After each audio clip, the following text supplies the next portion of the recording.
Hello વિદ્યાર્થી મિત્રો, કેમ છો બધા? મજામાં ને? મારી યુટ્યુબ ચેનલમાં આપ સૌનું સ્વાગત છે. તો આજે આપણે જોઈશું 12th science chapter 8 aldehyde ketone અને કાર્બોક્સિલિક એસિડ સંયોજનો. તો જો એસિડિક પ્રબળતા જ જોતા હતા આપણે. આજે પણ એસિડિક પ્રબળતા જ જોવાની છે, પણ બીજી દેખો COOH આ છે ઇલેક્ટ્રોન આકર્ષક સમૂહ બેન્ઝીનવાળો. આ CH3 છે. CH3 એટલે કે આવી રીતના H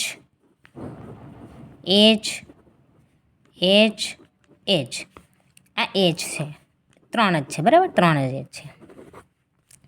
એટલે આ H પ્લસ જ હોય, H પ્લસ હોય, H પ્લસ હોય. પ્લસ એટલે ઇલેક્ટ્રોન આપનાર સમૂહ, એટલે કે ઇલેક્ટ્રોન દાતા સમૂહ.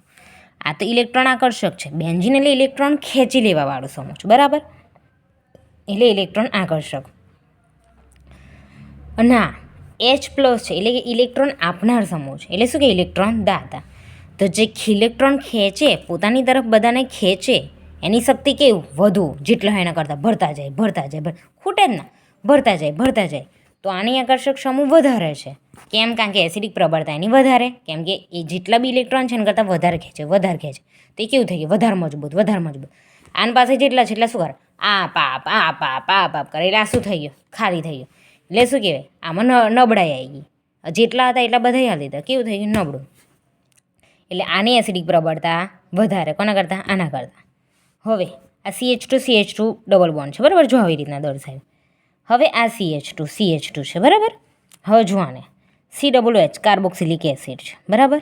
હવે શું કે આનો ડબલ બોન્ડ ખરો ને, એ કે આને કે આ મને આપ, બરાબર, આને આપે તો આની સંયોજકતા તો વધી જાય ને. દેખો 1 2 આવી રીતના થઈ 1 2.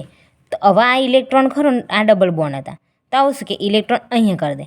આને બધા ઇલેક્ટ્રોન આ ઓક્સિજન આ બાજુ ખેંચી લીધા, એટલે કેવું ચાર્જ આવી ગયું? માઇનસ. આવું બન્યું. ફરી આ બનવાય તો શું થાય ખબર? આ ડબલ બોન્ડ અહીં જતો રહે. ફરી બનાવે તો કેવી રીતના થાય ખબર?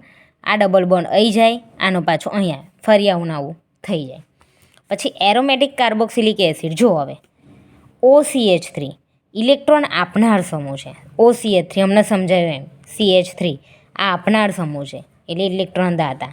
આ ખેંચનાર સમૂહ છે. તો આના કરતાં આની એસિડિક પ્રબળતા વધારે. ઓહો, એ તો નાઇટ્રો સમૂહ, જો સૌથી વધુ એસિડિક પ્રબળતા હતી આની. તો સૌથી વધુ 3માં કોણ આવે? NO2 સમૂહ, ઇલેક્ટ્રોન આકર્ષક. આની એસિડિક પ્રબળતા સૌથી વધુ. પછી કોની? કાર્બોક્સિલિક એસિડની, એટલે કે બેન્ઝીન વત્તા કાર્બોક્સિલિક એસિડ, બેન્ઝીનોઇક એસિડ. અને આ OCH3ની સૌથી ઓછું, બરાબર. આ 3માં નાઇટ્રોની વધારે, પછી બેન્ઝીનની, પછી OCH3ની. એસિડિક પ્રબળતા કોની આવે પહેલાં વધારે? NO2ની. pKનું મૂલ્ય જેમ ઓછું એમ એસિડિક પ્રબળતા કેવી?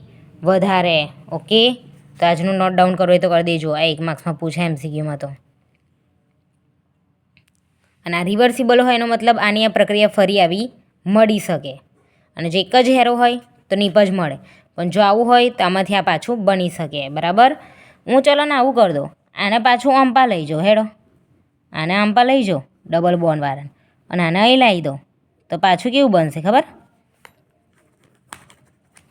પાછું આવું નવું બની જાય. CH2 ડબલ બોન્ડ અહીં આવી ગયો, બરાબર. આ C ડબલ બોન્ડ અહીં આવી ગયો, ઓક્સિજન, અને OH બની ગયું પાછું આવું નવું. થઈ ગયું.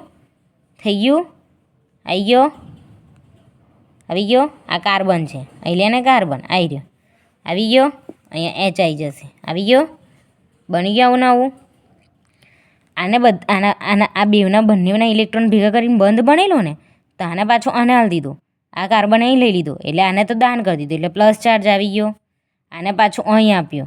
હવે આનો ડબલ બોન્ડ પાછો અહીં આવ્યો. હવે આ બેમાંથી આને બધા ઇલેક્ટ્રોન ઓક્સિજને લઈ લીધા, એટલે આના પર માઇનસ ચાર્જ આવ્યો.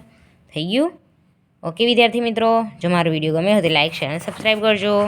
મળીએ નેક્સ્ટ વિડીયોમાં. Bye bye.